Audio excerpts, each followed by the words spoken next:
Good morning, dear student. Have a fine day. Today I am taking to you new topics.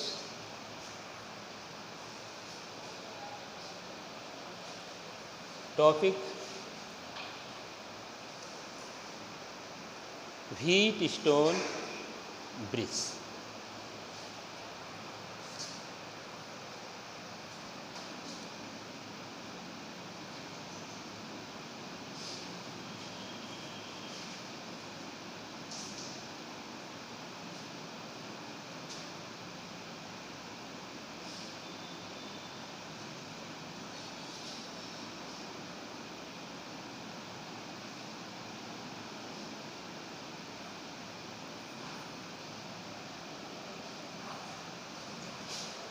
Wheatstone Bridge.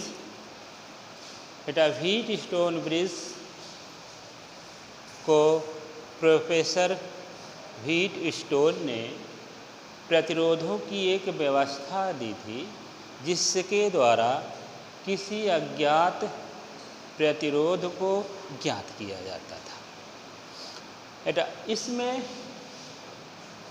चार प्रतिरोधों को जोड़ करके श्रेणी क्रम में जोड़ करके एक चतुर्भुज बनाते हैं। व्हीटस्टोन सेतु में चार प्रतिरोधों को लेकर के बेटा उनको श्रेणी क्रम में जोड़ करके एक ब्रिज बनाते हैं। चतुर्भुज के एक विकर्ण पे एक सुग्राही धारा मापी तथा दूसरे विकर्ण पर एक वैद्युत सेल को जोड़ दिया जाता है। प्रतिरोधों को इस प्रकार व्यवस्थित किया जाता है कि सेल द्वारा धारा प्रवाहित करने पर गैल्वेनोमीटर या धारा मापी में कोई धारा प्रवाहित ना हो। इस कंडीशन में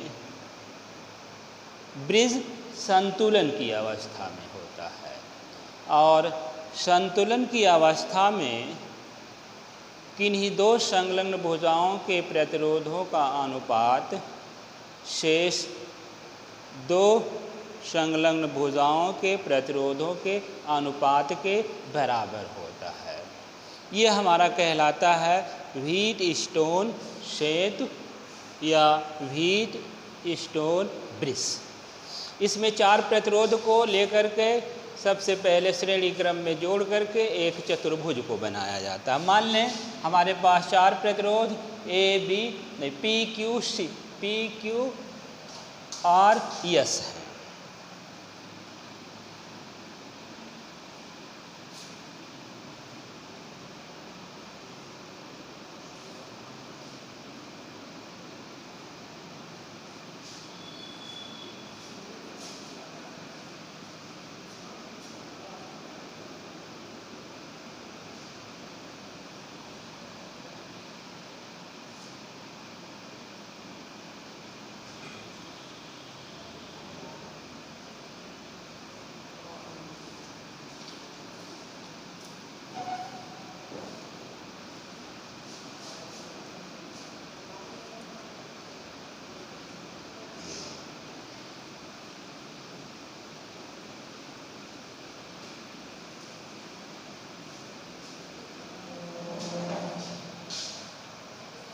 ये आपका P, ये Q, ये R, ये S, ये चार प्रतिरोध हैं।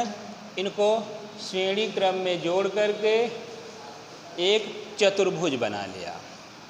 चतुर्भुज का ये A सिरा B C D।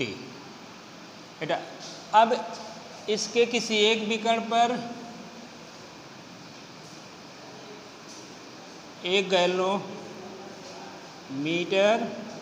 और यहाँ पर एक कुंजी लगा देते हैं।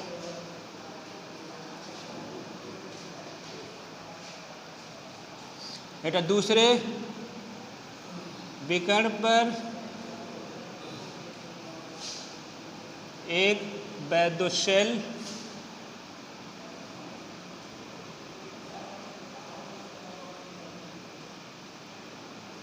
तथा एक कुंजी को जोड़ दिया जाता है।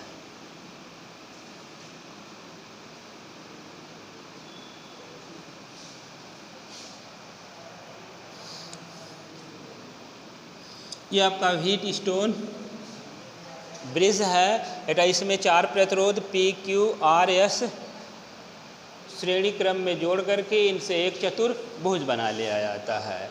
चतुर्भुज के किसी एक विकर्ण पर एक गैल्वेनोमीटर या धारामापी को लगा दिया जाता है तथा दूसरे विकर्ण से किसी वैद्युत सेल को जोड़ दिया जाता है। बेटा सेल द्वारा धारा प्रवाहित करने पर यदि गैल्वेनोमीटर में कोई विक्षेप उत्पन्न ना हो तो उस कंडीशन को कहा जाता है ब्रिज बैलेंस कंडीशन में, संतुलन की अवस्था में है। और संतुलन की अवस्था में किन्हीं दो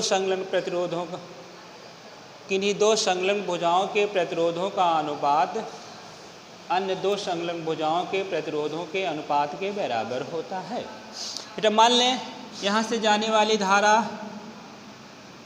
आई, बेटा यहाँ पर पहुँची, इस जंक्शन पर ये दो भागों में डिवाइड हो गई। यहाँ की धारा I1 और यहाँ की धारा I2। अब चूँकि गैल्वेनोमीटर में कोई धारा प्रवाहित नहीं हो रही है, इसलिए प्रतिरोध P में जो धारा प्रवाहित होगी वही धारा प्रतिरोध Q में भी प्रवाहित होगी तथा जो धारा प्रतिरोध R में है वही धारा प्रतिरोध S में होगी।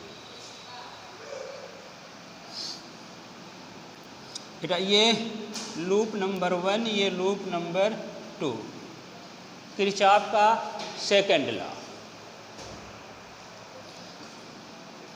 इसमें बहने वाली धारा I1 है, इसमें बहने वाली धारा I2 है। इसके संगत प्रतिरोध P है, इसके संगत प्रतिरोध Q है।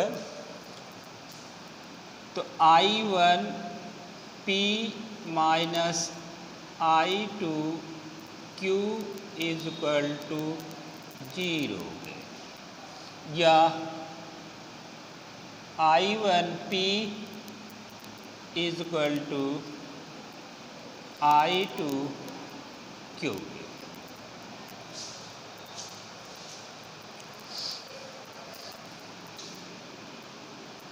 इसी प्रकार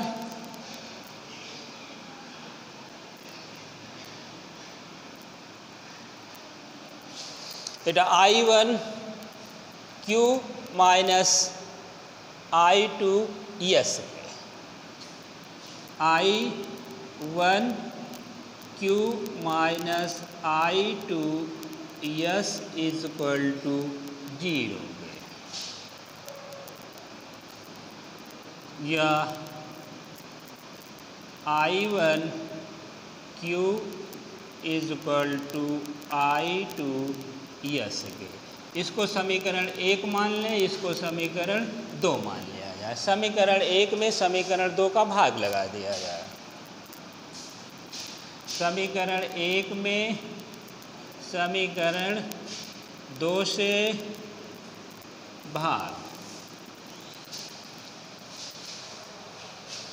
भाग लगाएंगे तो I1 P upon I1 Q यही बराबर होगा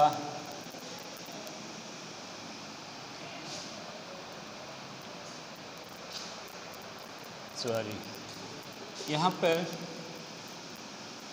R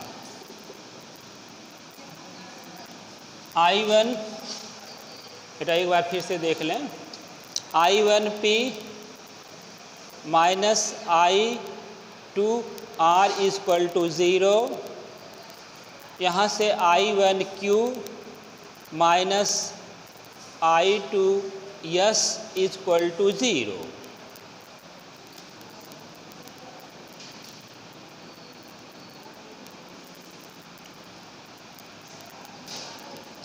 I2 R upon I to S। I1 से I1 cancel, P upon Q is equal to R upon S।